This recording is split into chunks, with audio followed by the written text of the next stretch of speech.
있어. 목숨을 건사해야지. 사람이 쥐새끼와 함께 할 수는 없지. 대한통일 만세. 오늘 여러분들과 수업할 부분은 의열투쟁을 말씀드리도록 하겠습니다. 자, 의열투쟁, 적은 자본, 적은 인원으로 적에게 큰 타격을 주고 적에게 큰 불안감을 주는 활동을 의열활동이라고 합니다. 자, 의열활동의 또 다른 표현은요, 여러분들이 많이 들어보신 테러 활동이라고 합니다.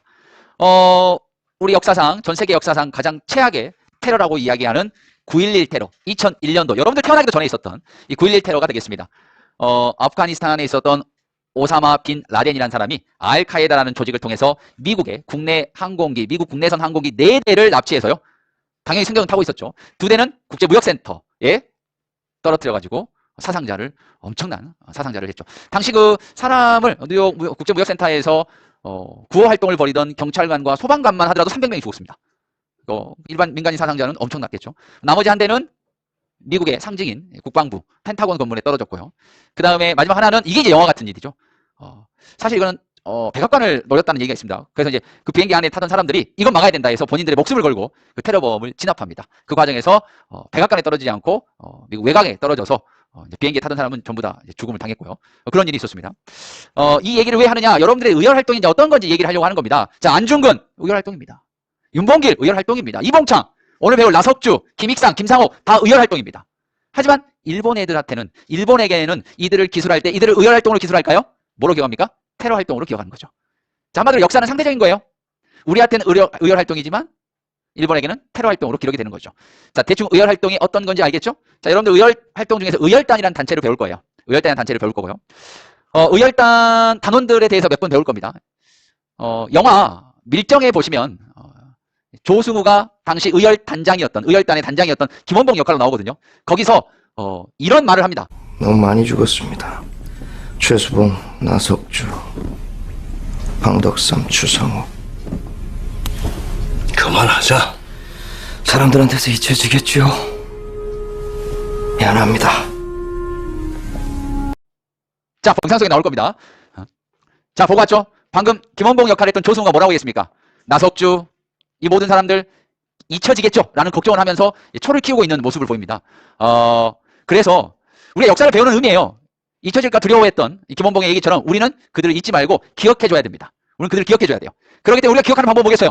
제가 시험 문제 출제하고 여러분들이 문제를 푸는 게 바로 우리가 그들에 대한 최소한의 예의가 아닐까라고 생각합니다. 좀 이따가 등장할 6, 7분의 의열단원의 이름과 그들의 활약상은 이번 시험에 전부 출제됐습니다. 한 명도 빠짐없이요. 잊혀질까 걱정했던 김원봉의 그 걱정을 우리가 덜어드리자고요. 여러분들 표정이 꼭 저를 테러할 것 같은 표정인데요. 예.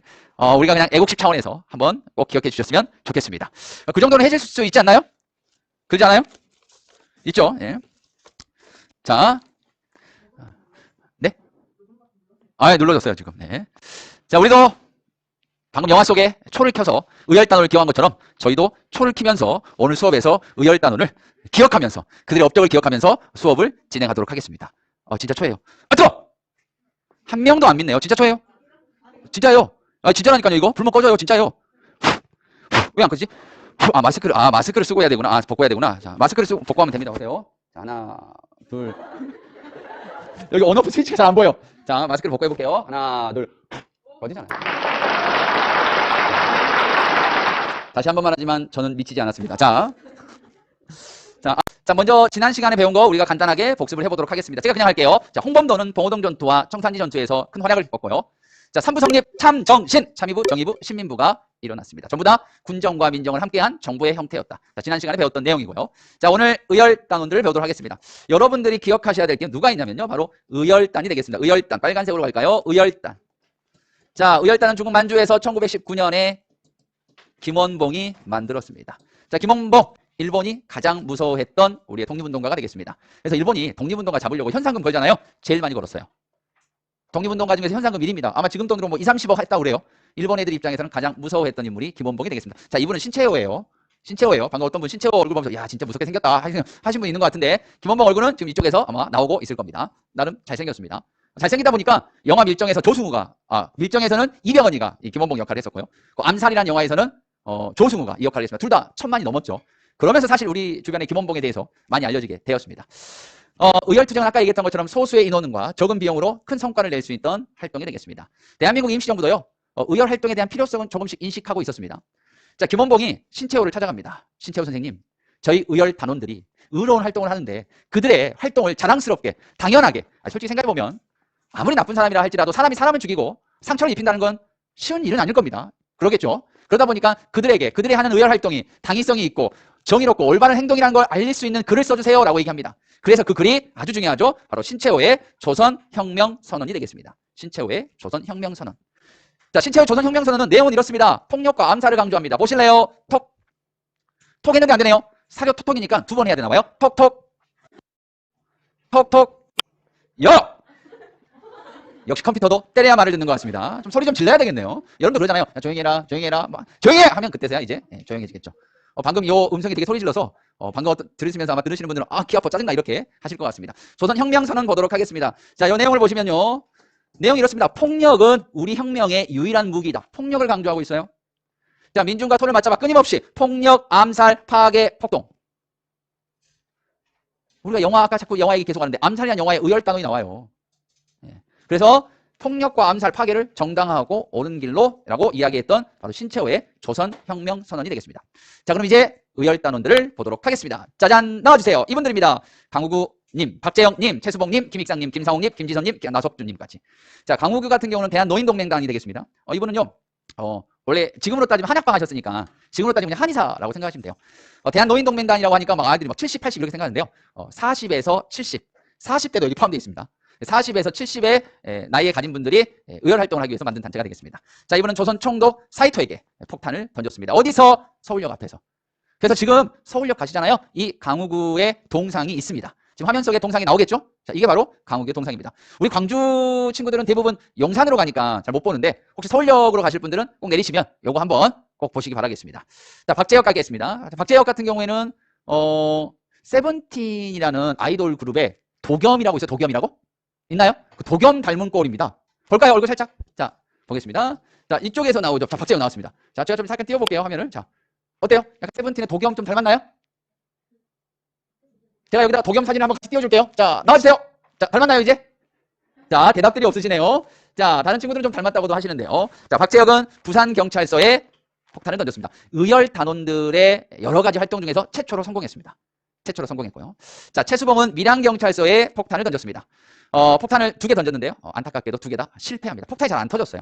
왜냐하면 당시만 하더라도 폭탄을 제조하고 이런 기술들이 발달되지 못했기 때문에 좀 분량이 좀 많았습니다. 자, 김익상 갈까요? 김익상은 조선 총독부에 폭탄을 던졌습니다. 김익상은요, 이 전기 수리공으로 이렇게 분장을 해가지고 조선 총독 사무실에 던졌다 그래요. 근데 이제 총독한테 던졌어야 되는데 아쉽게도 총독이 아닌 뭐 2층 비서실인가요? 그쪽에 던져가지고 안타깝게 총독을 죽이지 못했습니다. 죽일 수 있었는데 너무 아깝네요. 자, 김상옥 종로경찰서에 폭탄을 던집니다. 종로경찰서 하면 뭐 친일 경찰 할 때 꼭 등장들 하고 또 종로경찰서 하면 우리 독립운동가들 데려다가 갖은 고문을 했던 정말 최악의 장소죠. 이곳에 김상옥은 폭탄을 던집니다. 김상옥은 폭탄 던지고 유유히 이제 사라집니다. 그래서 인근에 이제 숨어 지내거든요. 근데 일본 경찰이 찾아내요. 그래서 200에서 300여 명의 군인을 보냅니다. 얘 잡으려고. 근데 이 김상옥 같은 경우가 이게 막 지붕을 막 뛰어다니면서 일본군을 막 죽입니다. 결국에는 이제 마지막 남은 총알 한 방으로 본인 스스로 머리에 쏴서 이제 자살을 하죠. 당시 가족들이 이 사람의 시신을 수습을 했다고 그래요. 이 김상옥의 시신을. 근데 시신 속에 총알이 11발 박혀 있었답니다. 11발의 총을 맞으면서까지 마지막까지 일본인 한 명이나 더 죽이고 갔다라는 거죠. 대단합니다. 요거 그 영화 암살에서 하정우 나오죠. 하정우가 뭔 피스톤이라고 부르잖아요. 그렇죠? 총 잘 쏜다고 해서. 이 바로 김상옥이 하정우예요. 그걸 모델로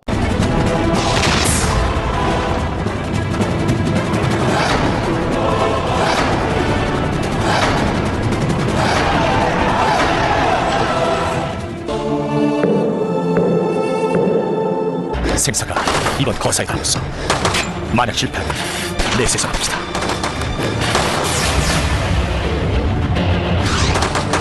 나는 자경할 뜻을 지킬지언다. 적의 포로가 되지 않겠어.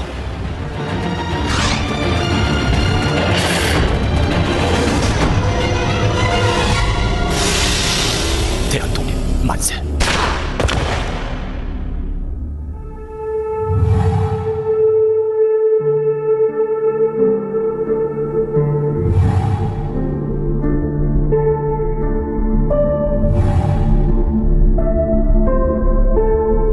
자, 김지섭은요 1번 왕궁에 폭탄을 던졌습니다. 3개 던졌는데요. 하나는 잘못 던지고 2개는 불발됐었다고 합니다. 자, 나석주는요 동양 척식 주식회사에 폭탄을 던졌습니다. 자, 안타깝게도 이 나석주의 폭탄도 불발탄이었습니다. 또 실패했고요. 자, 성공했고 실패했고가 중요한 게 아닙니다. 우리가 이거를 했다라는 거, 그 자체만으로도. 자, 전부 기억하시고요. 이분들의 모습을 보도록 하겠습니다. 강유구, 김익상, 김상옥, 나석주, 최수봉, 박재혁, 김지섭이 되겠습니다. 여러분들 연도까지 외우라고 하면 아마 제가 테러의 대상이 될 거예요. 그게 두렵기 때문에 연도까지는 아니라도 어떤 인물이 어디에 폭탄을 투척했는지 정도만 알아주셔야 될 것 같습니다. 이해하셨나요? 좋습니다. 뭐 여러분들은 워낙 우리 서울여고 학생들은 똑똑하니까 한 번 보면 외우셨을 거예요. 지금 아마 이 자리에 계신 분들 다들 지금 다 외우셨을 겁니다. 한번 물어볼까요? 네, 안 물어볼게요. 자, 의열단이 되겠습니다. 자, 이렇게 1920년대에는요 개별투쟁이었어요. 이렇게 개별투쟁. 근데 개별투쟁 하다 보니까 대부분 현장에서 죽거나 감옥 가서 사형당하거나 감옥에서 죽거나 대부분 생명을 잃습니다. 그러다 보니까 개인적인 투쟁의 한계를 느껴요. 혼자 해서는 안 되겠다. 폭탄도 막 불가도 많이 나오고 이거 좀 조직적으로 가야겠다는 생각을 합니다. 조직적이고 체계적인 투쟁으로 가야겠다. 이 의열투쟁이. 그래서 학교에 갑니다. 중국의 한국문관학교에 간다거나 조선혁명강부학교를 세워서 학교를 가서 체계적이고 조직적인 훈련을 받는 거죠. 그래서 의열활동은 1920년대에는 개인적인 투쟁이었다면 1930년대로 가면서부터 1920년대에는 개인적인 투쟁이었다면 1930년대로 가면서 조직적인 투쟁으로 바뀌게 됩니다. 자, 그래서 조직적인 투쟁을 하기 위해서 중국의 군관학교에 입학한다거나 조선혁명강부학교가 입학합니다. 조선혁명강부학교는 국민당 정부의 지원을 받아서 개원인 학교가 되겠습니다. 이러한 이 김원봉의 의열단은 중국 관내에서 최대 규모의 민족 운동단체였던 민족혁명당 결성에 적극 개입합니다. 의열단을 중심으로 조선혁명선언이 만들어지는 거죠. 마이크가 언제부터 떨어져 있었죠? 방금 떨어진 거겠죠? 그죠? 예. 자, 그래서 기억하시면 되겠고요. 뭐 의열단이 민족혁명당 만드는데 주요 구성이다. 이건 뒤에 또 나와요. 이번 시험 범위도 이건 아닙니다. 1930년대니까. 자, 의열단이었습니다. 꼭 기억해 주시고요. 자, 그 다음에 뭐 중요성입니다. 여기 보시면 우리 민족의 새로운 생명을 개척하자면 양병 10만이 한 번 던진 폭탄만 못하다. 즉 의열투쟁의 중요성에 대해서 강조하고 있고요. 반면에 두 번째는 이승만, 이시영에게 보낸 서한이 되겠습니다. 자, 이 내용을 보면 내지에서 폭탄을 많이 던지니까 다른 서양 열강들은 걱정된다. 이승만이가 개인적으로 좀 폭탄 이런 테러 이런 거 자기 입장에서 의열활동 좀 안 했으면 좋겠다. 주변 나라에 좀 안 좋다. 이런 인식을 보여주는 거예요. 뭐 지금 녹화가 되고 있기 때문에 좀 그렇지만 본인은 아무것도 안 해놓고 이래라 저래라. 이승만에 대한 평가가 부정적인 평가가 많습니다. 이승만에 대한 부정적인 평가가 많은데 그 중에 하나죠. 아니 잘했다, 뭐 고생했다, 안타깝다, 또 정말 우리의 자랑스러운 젊은이 청년이 또 이뤘다, 슬픔을 표현해야지 하지 말라고. 지 외교 독립 활동하는 데 있어서 부담스럽다고. 말도 안 되는 거죠. 그럼 이승만을 또 부정하는 또 하나의 이유다 이렇게 보시면 되겠습니다. 자, 뭐 이런 거를 좀 넘어가도록 할게요. 자, 이제 실력 양성 운동으로 가도록 하겠습니다. 실력 양성 운동 하기 전에 이걸 좀 볼게요.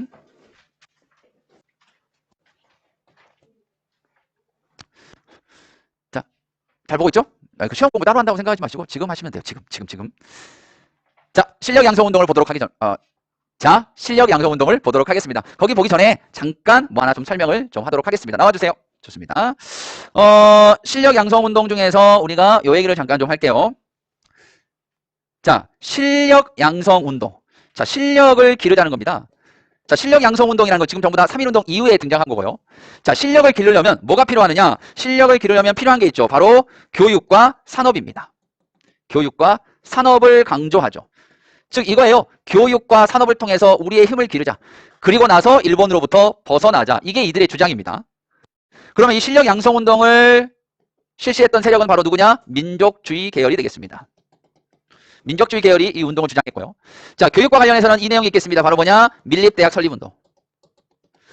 일제가 우리를 바보 만드는 우미나 교육을 없애고 고등 전문 지식을 가진 인재를 양성하기 위해서 대학을 설립하자. 자, 두 번째, 농촌 계몽운동. 굳이 교육 쪽으로 들어갈게요. 농촌 계몽운동이 되겠습니다. 자, 농촌에 있는 많은 사람들이 글을 잘 몰라요. 그리고 이 많이 안 돼 있습니다. 그래서 문자를 보급하고 농촌에 있는 사람들을 계몽시키기 위한 운동이 되겠습니다. 자, 그리고 산업과 관련돼서 뭐가 있느냐? 바로 물산장려운동. 자, 물산장려운동이라고 하면 여러분들 뭐라고 보시면 되냐면 이렇게 생각하시면 돼요. 국산품 애용운동. 자, 근데 밀립대학 설립운동이라든지 물산장려운동이라든지 다 실패합니다. 좀 이따 실패 이후 배워요. 다 실패하니까 요 민족주의 계열들 중에서 일부가 정말 말도 안 되는 생각을 합니다. 뭘 하느냐? 바로 자치론, 참정론을 제시합니다. 봐라, 일본이 방해하니까 밀립대학 설립운동, 물산장려운동 하나도 실력이 갖춰지지 않는다. 우리 이렇게 실력 못 갖춘다. 어떻게 실력 갖추냐? 실력 갖춰야 된다. 그럼 어쩔 수 없다. 일본의 지배를 일단 인정하자. 일본의 지배를 인정하자. 일단 인정하자. 일본의 지배를 인정하자. 일본의 틀 안에서 일단 힘을 기르고 일단 정치에 참여해서 일본을 벗어나자. 라는 내용이 나옵니다. 친일입니다. 친일행이에요. 얘네들을 우리가 뭐라고 하냐면 일본과 타협하려고 했다. 타협적 민족주의자들이라고 표현합니다. 다른 말로 하면 기회주의자들. 다른 말로 하면 그냥 편하게 그냥 친일파. 친일 세력들. 이렇게 기억하시는 게 더 편할 것 같습니다. 그래서 오늘 이 시간에 여러분들하고 이렇게 배울 겁니다. 밀립대학 설립운동 배울 거고요. 농촌 개몽운동 배울 거고 물산 장려운동 배울 거고 그리고 자치론 배우도록 하겠습니다. 그럼 오늘 수업은 끝이 나겠습니다. 자, 그러면 내용으로 들어가 볼까요? 자, 넘어갑니다. 넘어갑니다. 자, 일제강점기 대표적인 의열투쟁당청인 의열단을 조직하고 단장이 된 인물은 우리 김원봉 선생님입니다. 자, 신채호의 조선혁명선언은 의열단 개인폭력투쟁에 민중직접혁명에 선구적투쟁이라는 정당성을 부여해주고 있습니다. 자, 그럼 우리가 보도록 하겠습니다. 실력양성운동. 자, 3.1운동 이후 대한민국 임시정부 위주로 펼쳐졌던 큰 성과를 거두지 못합니다. 그러다 보니까 경제와 문화, 산업 분야에서 우리의 실력을 길러서 독립을 하자라는 실력 양성운동의 분위기가 이루어지고요. 그 첫 번째로 물산장려운동이 전개가 됩니다. 자, 아시다시피 1920년대에 해사령이 폐지가 됩니다. 해사령이 폐지가 된다는 건 이제 신고제로 바뀐 거예요. 나 회사 세울게 하면 그냥 세워지는 겁니다. 그러다 보니까 일본 자본과 일본 기업들의 회사 설립이 엄청나게 늘어납니다. 하지만 신고제로 바뀌었기 때문에 우리나라의 국내 기업, 민족 기업들도 살짝 생겨납니다. 그래서 생각을 한 거죠. 물산장려운동은. 어떤 생각을 한 거냐? 국내 기업들이 일본에 비해서 가격도 비싸고 기술력도 떨어진다. 그러다 보면 결국 일본 기업에 밀려서 망하면 어쩌냐? 이건 막아야 된다. 그러다 보니까 좀 더 비싸더라도 좀 더 품질이 안 좋더라도 우리 민족 기업과의 물건을 사주자. 이게 물산장려운동이 되겠습니다. 이게 물산장려운동이에요. 간단하죠? 이게 물산장려입니다. 국산품 애용운동입니다. 자, 내용을 볼까요? 자, 항상 제가 얘기하죠. 누가 어디서 평양에서 누가 만식이 조만식이가 주도했습니다. 자, 구호 기억하셔야 돼요. 구호 기억하셔야 됩니다. 내 살림 내 것으로 조선 사람 조선 것으로 예 구호를 만듭니다. 자, 근데 이게 있어요. 자, 예를 들면 일본 제품은 하나에 1,000원이야. 근데 우리나라 제품은 하나에 5,000원이야. 5,000원이야. 자, 우리 여기 예를 한번 들어볼게요. 자, 여기 유민이라는 친구가 있는데요. 자, 유민이한테 한번 질문해 보도록 하겠습니다. 자, 유민이 같은 경우 이 A하고 B 중에서 이건 일본 제품이야. 품질이 더 좋아요. 볼펜이라고 합시다. B는 핸드메이드 우리나라 거야. 장인이 직접 만들어서. 근데 좀 볼펜의 품질이 좀 떨어져. 그럼 유민이 같은 경우는 A하고 B 중에서 뭐 살 거야? 그렇지. 바로 A 산다고 바로 대답을 하네요. 예. 근데 당연한 거예요. 근데 제가 유민이한테 질문할게요. 자, 유민이 오늘 아침에 학교 등교하면서 아침에 편의점 들렸던데 내가 봤어요. 차에서. 편의점에 뭐 샀어요? 아, 담배 샀어요. 예. 담배 얼마에 샀어요? 4,500원이요. 예, 4,500원 샀어요. 자, 담배를 샀는데 근데 딱 유민이가 내가 담배를 끊어야겠다. 단련해야겠다 담배를 끊어요. 그럼 아침에 샀던 GS25에서 샀던 에세 담배 한 갑을 가서 환불합니다. 그거 얼마가 생기는 거예요? 4,500원이 생기는 거죠. 4,500원이 생기면 이 4,500원을 가지고 좀 더 보태서 비싸더라도 우리나라 제품을 사자는 거예요. 유민이 그럴 수 있죠? 아, 예, 유민이 그런다고 합니다. 우리 박수 한번 쳐주세요. 유민이 박수 한번 쳐주세요. 아, 정말. 예. 이게 바로 물산장려운동입니다. 자, 여기 지금 자막이 한번 나가야 되겠죠? 이거는 픽션입니다. 예. 진짜 유민이는 전혀 흡연과는 아무 상관없어요. 노답하는 친구입니다. 답이 없다. 노 답이 아니고요. 담배 없다. 노 담입니다. 여러분들. 자, 토산품 이거예요. 우리나라 물건을 이용하자. 좀 더 비싸더라도 비싸니까 돈 아끼자. 술 끊자. 담배 끊자. 그래서 그걸로 우리나라 거 쓰자는 거예요. 여기 가 있죠. 보세요. 네. 여기 보시면 당시 뭐 1920년대 발음으로 읽어볼까요? 우리가 만든 거 우리가 쓰자. 이렇게 되어 있습니다. 1920년대 발음이에요. 네, 1920년대 국어 발음이 이렇습니다. 우리가 만든 거 우리가 쓰자. 우리 손으로 만든 광목. 광목은 태국성. 자, 여러분들 여기 보시면 광복이라고 하시면 광복 아니에요. 광목입니다. 이 뭐예요, 광복? 여기잖아요. 태극성은 상표예요, 여러분들. 뭐 스타벅스, 그다음 뭐 엔젤리너스 뭐 이렇게 커피 브랜드처럼 태극성입니다. 이게 뭐냐면요, 무명이에요, 무명. 옷감입니다, 옷감. 옷감이에요. 그래서 이게 경성방직 주식회사라는 경성방직이라는 우리나라 최초의 주식회사예요. 김성수라는 사람이 만들었고요. 요거 지금 남아 있습니다. 영등포에 가면 타임스퀘어라고 있거든요. 이 타임스퀘어 안에 이 경성방직의 일부 건물들이 남아 있어요. 그래서 지금 커피숍을 운영을 하고 있거든요, 실제로. 한번 나중에 영등포역 타임스퀘어 가시면 한번 가보세요. 정말 색다른 느낌입니다. 저 과거로 여행 온 듯한 정말 타임슬립한 것 같은 그런 느낌의 장소가 되겠어요. 네. 광복은 무명이에요. 여기서 광복 우리나라 무명 좀 비싸더라도 공장을 막 찍어내잖아요. 훨씬 싸. 품질도 좋고 면이. 그렇지만 비싸다도 우리 거 갖다 쓰자. 이렇게 되어 있습니다. 조선 사람, 조선 광복 이렇게 되어 있잖아요. 이게 전부 다 물산 장려운동이 되겠습니다. 자, 우리가 이렇게 농담식으로 이렇게 얘기를 했습니다만은 제가 여러분한테 한번 물어볼게요. 우리 앞에 있는 친구한테. 자, 친구 돈 아껴서 1,000원짜리 안 사고 5,000원짜리 살 거예요? 지금 제가 돈 아끼고 술 끊고 담배 끊고 그래서 우리나라 물건 쓰자. 이거는 괜찮은 생각인 것 같죠? 좋은 생각. 다 누구나 생각해. 저 괜찮다. 그럼 우리 기업 살리겠다. 하지만 실천이 돼, 안 돼? 안 되는 거죠. 친구 할 것 같아요? 1,000원짜리 살 것 같아요? 우리 친구는? 1,000원짜리. 저 친구는 1,000원짜리. 자, 그러면 우리가 지금도 이거 해서 안 되겠죠. 실패했을 것 같죠. 당시도 어떻게 됐냐? 당시도 실패합니다. 대중의 풍덩은 공감과 지지는 이끌어냈어요. 토산품 애용하자는 생각은 가져갔어요. 하지만 실제 안 됐죠. 또 거기에다가 일부 상인들이 상품 가격을 살짝 올려버립니다. 진짜 나쁘죠. 그걸 보고 자본주의자들에 대한 비난을 하게 됩니다. 누가? 사회주의자가. 봐라. 괜히 가격만 올려줘가지고 물건 파는 상인들, 또 물건 만드는 이 자본주의자들만 배부르게 해준 거 아니냐? 하고 결국 실패하게 됩니다. 자, 이제 밀립대학 설립운동 할까요? 자, 대학의 고등교육의 필요성이 강조가 됩니다. 그래서 대학을 설립하자는 운동이 일어나고요. 일제가 우리를 바보로 만드는 우민화교육과 또 전문적인 인재가 필요하다고 느끼게 됩니다. 그래서 대학 설립운동을 펼치고요. 자, 이거는 누가? 이상재, 이승훈이 산양에서, 서울에서 전개를 합니다. 만든 단체는 밀립대학 기성회를 설립을 하고요. 여기 같은 경우도 구호를 좀 기억해야 돼요. 한민족 1천만 한 사람이 1원씩. 자, 실제 물산장려운동이라든지 밀립대학 설립운동이라든지 언제부터 시작하냐면 3.1운동 이듬해부터 대부분 1920년부터 시작을 해요. 여기서 1920년부터 시작을 합니다. 자, 이거 성공할까요? 실패할까요? 자, 이것도 한번 제가 여러분들한테 물어볼게요. 자, 세계에서 가장 수준이 좋은 대학교가 하버드 대학인가요? 그렇죠? 하버드 대학교죠? 제일 교육 수준이 가장 뛰어난 교육기관이 저희 학교가 일단 1위가 서울여고가 1위고요. 세계 1위죠. 2위가 하버드 대학교. 3위가 뭐 옥스퍼드 뭐 이렇게 되어 있는데 다 비웃고 있네요. 좋습니다. 예. 자, 하버드 대학교의 발전을 위해서 우리 친구들한테 하버드냐? 하버드가 아니고 하버드예요? 아니 내가 하버드라고 했더니 여기서 막 애들이 소리 내지 않고 그냥 비웃는 거 있죠. 예. 하버드. 예. 하버드나 자, 하버드 대학교 발전을 위해서 우리 10만 원만 냅시다. 당시 1원이 얼마냐면 지금 우리나라 돈은 12만 원이거든요.